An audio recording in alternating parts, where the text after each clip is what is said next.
জান্নাতের মধ্যে আল্লাহ পাক হুরদের সঙ্গে জান্নাতীদের বিয়ের ব্যবস্থা করে দিবেন।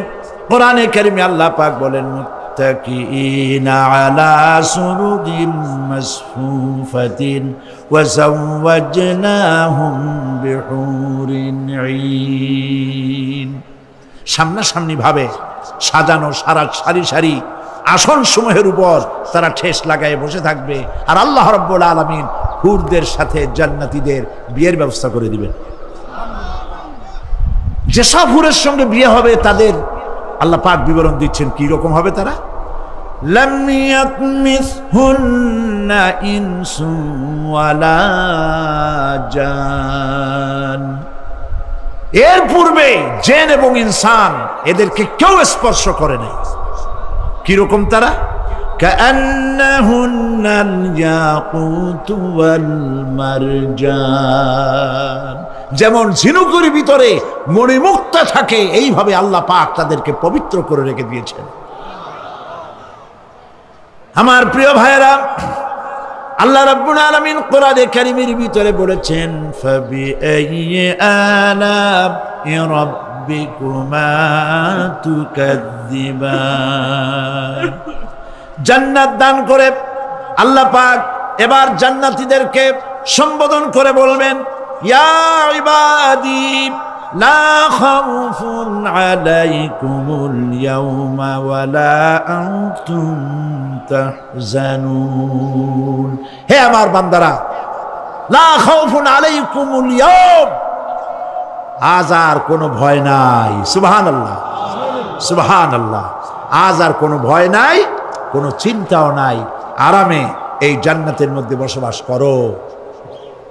এরপরে আল্লাহ পাক জিজ্ঞেস করবেন, ও আমার জান্নাতীরা, আমি যেসব ওয়াদা করছিলাম আমার ওয়াদা মোতাবেক সমস্ত নিয়ামত পেয়েছো? তারা বলবে, হ্যাঁ পেয়েছি, সব নিয়ামত আপনার ওয়াদা মোতাবেক সব পেয়েছি। আল্লাহ রাব্বুল আলামিন বলবেন, সব পাও নাই, ওয়ালাদাইনা মাজিদ, আমার কাছে আরো বেশি আছে। সুবহানাল্লাহ, আমার কাছে আরো বেশি আছে। জান্নাতীরা বুঝবে না সে আরো বেশিটা কি, এর থেকে আর বেশি কি। প্রিয় ভাই সব, নবী করিম সাল্লাল্লাহু আলাইহি সাল্লাম বলেছেন, জান্নাতের সুখ আর শান্তি কোন চোখ নাই যা দেখেছে, যা কোন অন্তঃকরণ নাই যা কল্পনা করতে পেরেছে। এই জান্নাত মুত্তাকিদের জন্য আল্লাহ রাখছেন। সুবহানাল্লাহ। জান্নাতীরা ভাবতেও পারবে না সেই নিয়ামতগুলি কি। সেই মুহূর্তে আল্লাহর নবী মুহাম্মদুর রাসূলুল্লাহ সাল্লাল্লাহু আলাইহি ওয়াসাল্লাম বলবেন, রব্বুল আলামিন, আমার উম্মতেরা জান্নাতীরা বুঝতে পারে নাই আপনার কাছে কি নিয়ামত আরো বেশি আছে। আমার এই উম্মতেরা জান্নাতীরা আপনার ওয়াদা মোতাবেক সব পেয়েছে, কিন্তু একটি জিনিস এখনো তাদের কিসমতে হয় নাই। সেই জিনিসটা হলো, যারা তার রবকে না দেখে শুধু কোরআন আর হাদিসের কথা শুনে আরবের ঘুম হারাম করে তাহাজ্জুদের নামাজ আদায় করেছিল, চোখের পানি ফেলেছিল, যারা জান্নাত দেখে নাই, জাহান্নাম দেখে নাই, আপনাকে ভয় করে যারা জীবন পরিচালনা করেছিল, যারা আপনাকেই দেখে নাই, না দেখে শুধু কোরআন হাদিস বিশ্বাস করে যারা অকাতরে নিজেদের জীবন বিলায় দিয়েছিল, এই জান্নাতীরা এখন পর্যন্ত তার রবকে দেখতে পারে নাই। আল্লাহ রাব্বুল আলামিন তার সামনে থেকে ৭০,০০০ পর্দা সরে যাবে। আল্লাহ পাক বান্দাদের আরজি পুরা করার জন্য জান্নাতীদের সামনে তিনি জালোয়া ফরোজ হবে। কোরআন শরীফের ভিতরে আল্লাহ পাক বলেন, জান্নাতীরা তারা আল্লাহর দিকে, জান্নাতীরা তার রবের দিকে তাকিয়ে থাকবে, আর রব তার বান্দাদের দিকে তাকায়া থাকবে। প্রাণ ভরে জান্নাতীরা রবকে দেখবে। সুবহানাল্লাহ, আল্লাহ পাককে দেখবে। প্রাণ খুলে আজ দোয়া করি, রব্বুল আলামিন জান্নাতের যেই পরিবেশে, যেই জায়গায় তুমি দয়া করে তোমার গোলামদেরকে তুমি নিজেই দর্শন দিবে, দেখা দিবে।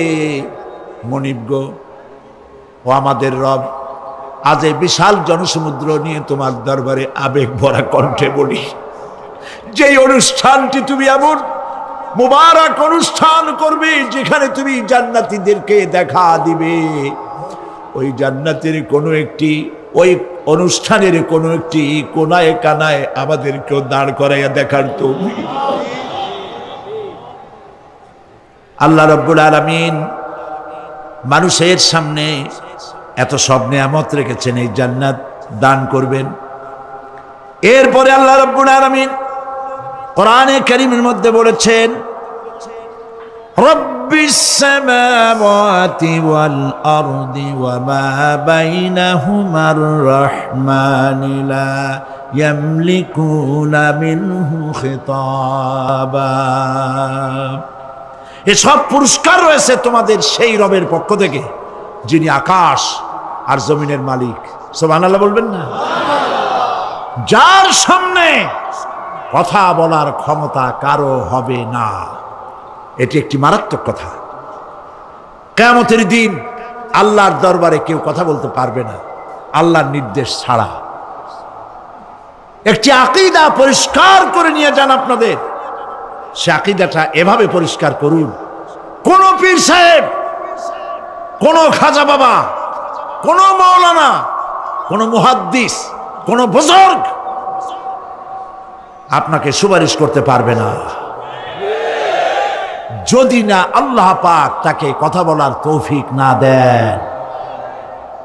মনে থাকবে এটা। আয়াতুল কুরসির ভিতরে আমরা পড়ি, মান যাল্লাযী ইয়াশফাউ ইনদাহু ইল্লা বিইজনিহি।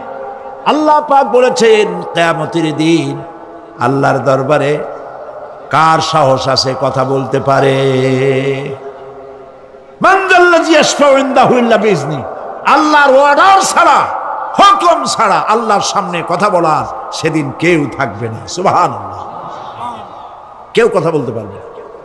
সুপারিশ করতে হবে আল্লাহ যারে বলেন তুমি করো, অমুকের জন্য করো, সেই ব্যক্তি শুধু তার জন্যই করতে পারবে, আর কেউ কথা বলতে পারবে না। সেই কঠিন হাসরের ময়দান,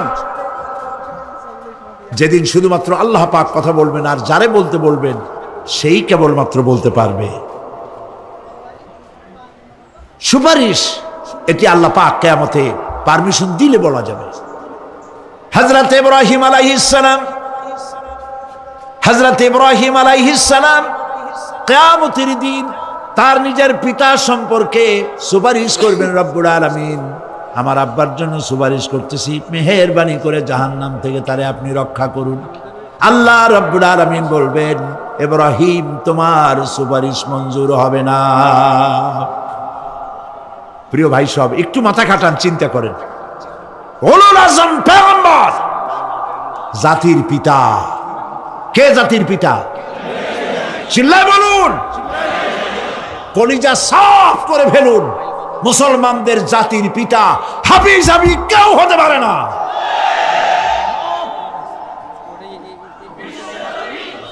মিল্লাতা আবিকুম ইব্রাহিম। ইব্রাহিম আলাইহিস সালাম এই মিল্লাতের পিতা। সুবহানাল্লাহ।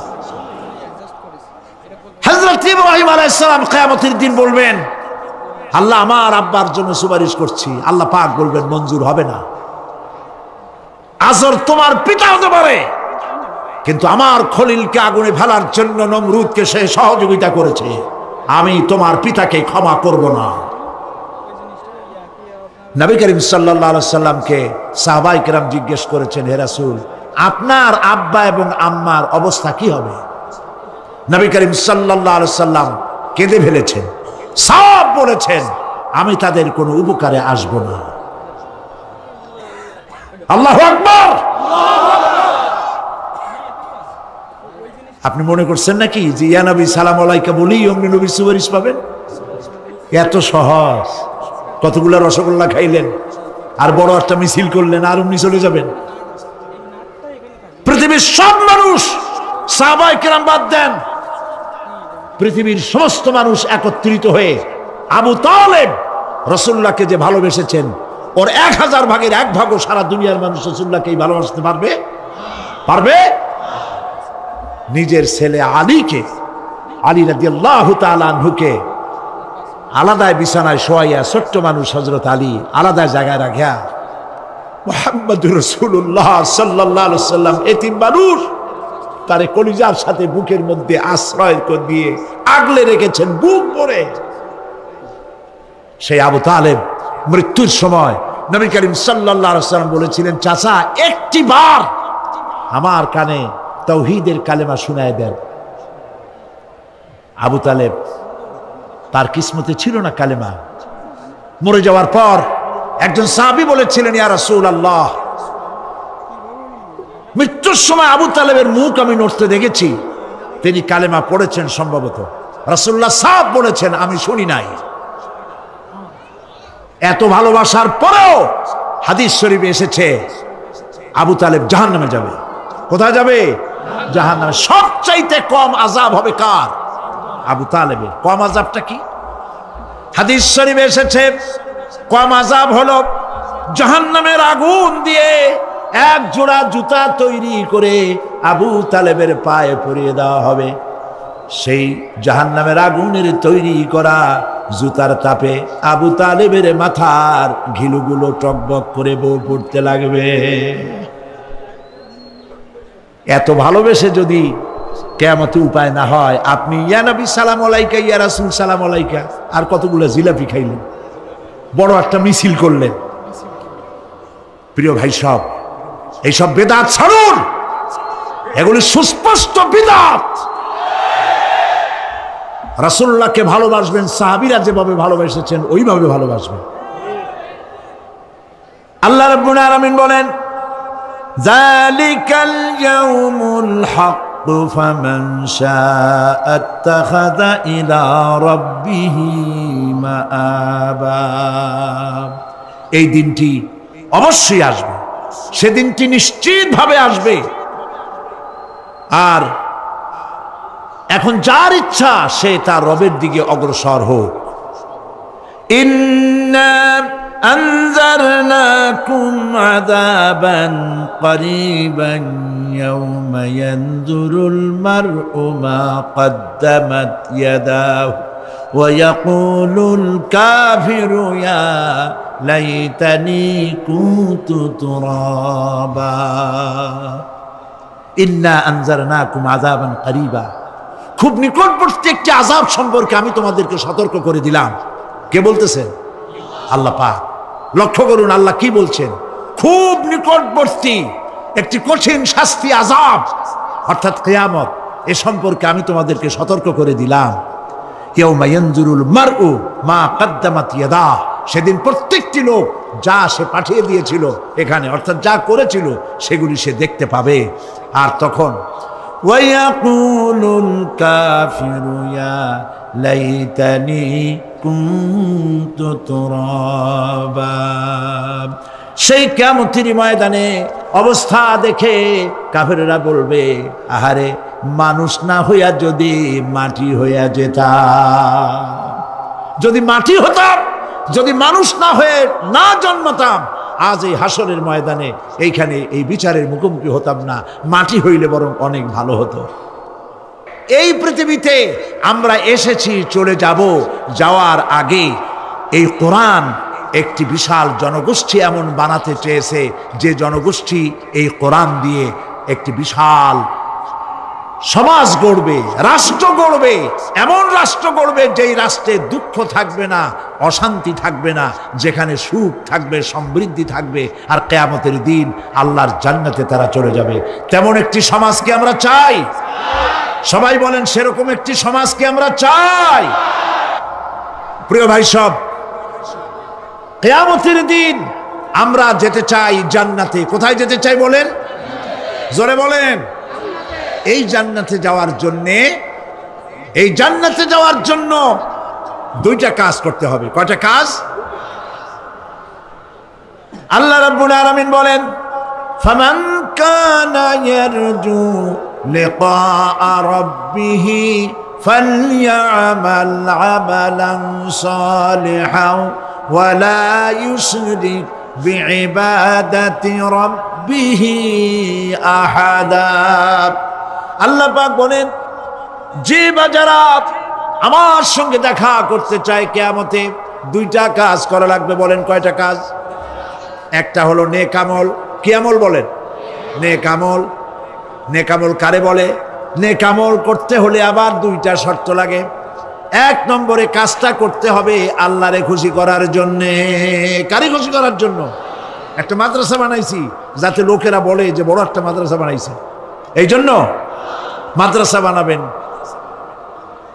মসজিদ বানাবেন, হসপিটাল বানাবেন, যা কিছু করেন নিয়ত হবে আল্লাহকে খুশি করা। নিয়ত হবে কারে খুশি করা?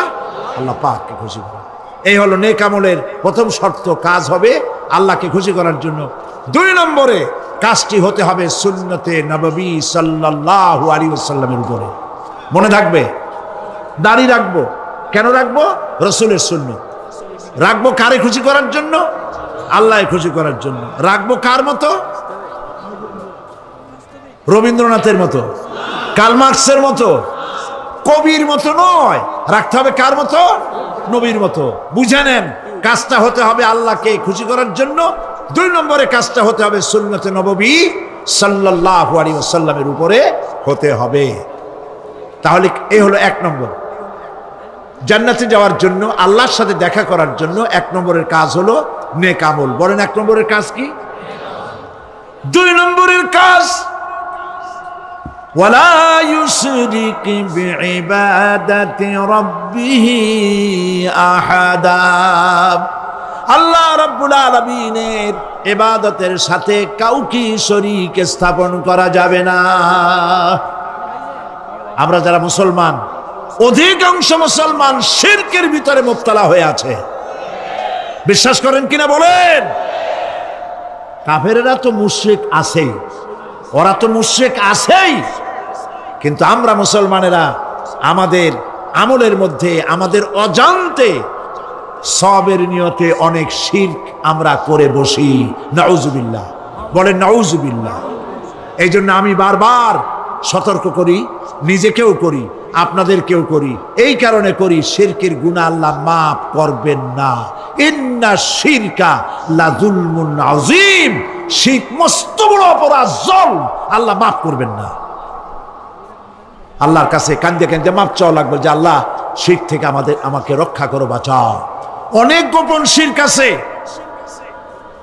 মাজারে যান, পীর সাহেবের কাছে যান, মনে যদি নিয়ত থাকে উনি ফু দিলে আমি ভালো হবই, উনি তাবিজ দিলে আমার বাচ্চা হবেই, উনি আমারে দয়া করলেই আমার ব্যবসায় উন্নতি হবেই, এইটার নাম শিরক। এটার নাম কি? ওয়াইজা সাআলতা ফাসআলিল্লাহ ওয়াইজা ইসতাআনতা ফাসতাইন বিল্লাহ। যা বলার আল্লাহরে বলো, আর যা চাওয়ার কার কাছে চাও? চিল্লায় বলেন। কলিজাটাকে পরিষ্কার করে যান আজকের মাহফিলে। এই কলিজায় কারো প্রতি কোনো ভয় রাখবো না আল্লাহ ছাড়া। ভয় করবো কারে বলেন? মোহব্বত আল্লাহ ছাড়া, এত বেশি মোহব্বত আর কাউকে করব না। আল্লাহ তাআলা আমাদের কলিজায় তোমার ভয় এবং মোহব্বত দিয়ে ভরে দাও। রাসূলের মোহব্বত দিয়ে আমাদের দিলকে ভরে দাও। বিশ্বাস করুন ভাই সাহেব, কোরআন শরীফ আমার সামনে, বিশ্বাস করুন, দেশি পীর বিদেশি পীর, খাজা বাবা দেশি এবং বিদেশি, কেউ আপনার ভাগ্য বদলাই দিতে পারবে না। এই পিছনে দৌড়ায় দৌড়ায় কোনো লাভ নয়। এতক্ষণ মসজিদের ভেতরে বসে আল্লাহর কাছে কাঁদেন। ওয়াকালা রাব্বুকুম উদউনি আস্তাজিব লাকুম। তোমার রব বলেছে আমারে ডাকো, আমি ডাকের সাড়া দিয়ে দেব। সুবহানাল্লাহ। আর আল্লাহ বলেছেন আমার ইবাদতের সাথে কাউকে শরীক করবে না। খবরদার। আলাইসাল্লাহু বিকাফিন আবদা। আল্লাহ প্রশ্ন করছেন, আলাইসাল্লাহু বিকাফিন আবদা, আমি কি আমার বান্দার জন্য যথেষ্ট নই? চিল্লায় বলুন অবশ্যই যথেষ্ট। আবার বলেন অবশ্যই যথেষ্ট। কলিজা সাফ করে ফেলেন। সম্রাট শাহজাহান, দিল্লির সম্রাট, হাবিজাবি সম্রাট না, দিল্লির সম্রাট। এখন কোথায়? কবরের মধ্যে। কবি বলতেছেন শাহনে জাহাं को जिन्हें फकर से देते थे बाज, शाहने जहां को जिन्हें फकर से देते थे बाज, वाज कब्र में है सूरह अलहम्दु की मोहताज। সারা ভারতবর্ষ যারা ট্যাক্স দিয়ে নিজেকে সৌভাগ্যবান বলে মনে করত, সে আজ কবরের মধ্যে ভিক্ষুকের মতো সূরা আলহামদুর মতো একটি সূরার মুহতাজ হয়ে ভিক্ষুকের মতো শুয়ে আছে। সম্রাট শাহজাহান মসজিদে বসে আছে, এক ফকির ঘুরতেছে। লোকেরা কয় ছোটবেলা থেকেই তোমারে খয়রাত করতে দেখলাম, ভিক্ষা কি জীবনেও যাবে না তোমার? লোকটি বলছে আমি ভিক্ষা করবো ছাড়া আমার উপায়টা কি? এই লোকটি আমি ভিক্ষা করা ছাড়া করবো কি? লোকেরা তো আমার 4 টাকা 50 টাকা 100 টাকা দেয় না, 4 আনা 5 আনা 1 টাকা এই আমার দেয়, এ দিয়ে আমি বড় লোক হবো কেমন? লোকটি বলছে আচ্ছা দেখো, তুমি তো জায়গা মতো যাইতে পারো নাই, বাদশার কাছে যাও, এমন দেওয়া দেবে জীবনে আর খয়রাত করা লাগবে না। তো বাদশার কাছে কি খয়রাতি যাইতে পারে কোনোদিন? হ্যাঁ এখন পারবা। কেমনে? সম্রাট শাহজাহান এখন একা একা মসজিদে আছেন। তখনকার এসব বাদশারা অনেকে নামাজি ছিলেন, দিনদার ছিলেন। ফকির দরজার কাছে দাঁড়াইয়া দেখতে পাচ্ছে কেউ নাই, দেহরক্ষীরা দূরে দূরে দাঁড়ানো।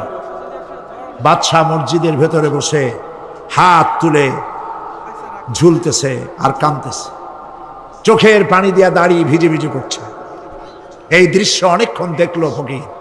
কিছুক্ষণ পর সম্রাট শাহজাহান মসজিদ থেকে বেরিয়ে আসছে। ফকির বলছে আসসালামু আলাইকুম হুজুর। তিনি বললেন ওয়ালাইকুম আসসালাম, চলে গেল। বাদশা বলল আমার কাছে তো কেউ আসে কিছু না চাইয়া তো যায় না, এরে দেখলাম খয়রাতির মতো কিছু চাইলো না, বেটা ভয় করলো নাকি? হ্যাঁ আমি এদিকে আসো। আসছে। ভয় পাইছো? কয় না ভয় পাইনি। তো কিছু যে চাইলে না? ফকির বলছে জাহাপানা সত্যিই কিছু চাইতে আসছিলাম, তারপর চাইলে না কেন? ফকির বলছে জাহাপানা সারা জীবন ভিক্ষা করেছি, আর আজ দিল্লি সম্রাটের কাছে বেশি পাওয়ার লোভে এসেছিলাম, কিন্তু আপনার দশা দেখা আমার জ্ঞানের চোখ খুলে গেছে। আমি লক্ষ্য করে দেখলাম আমি সম্রাটের কাছে চাইতে এসেছি, হাত তুলি নাই, বিনয় প্রকাশ করি নাই, চোখের পানি ফেলি নাই, কিন্তু লক্ষ্য করে দেখলাম দিল্লির সম্রাট আমার চাইতেও বড় ভিক্ষুকের মতো। আবার কোন সম্রাটের কাছে হাত তুলে কান্দে? আমার জ্ঞানের চোখ খুলে গিয়েছে, আমি বুঝতে পেরেছি সম্রাট কান্দে যেই সম্রাটের কাছে, তারে ছাড়া আর কারো কাছে জীবনে চাইব না। এই কথাই সূরা ফাতিহায় প্রত্যেক দিন পড়ি, বুঝি না কি পড়ি। ইয়াকা না'বুদু ওয়া ইয়াকা নাস্তাঈন। আয় আল্লাহ, একমাত্র তোমার গোলামি করি আর তোমার কাছে সাহায্য চাই, তুমি ছাড়া কারো কাছে সাহায্য চাই না। কলিজা সাফ করুন। কোন মরা পীর, কোন জিন্দা পীর আপনার মনের আশা পুরা করতে পারবে না, পারবে না, পারবে না।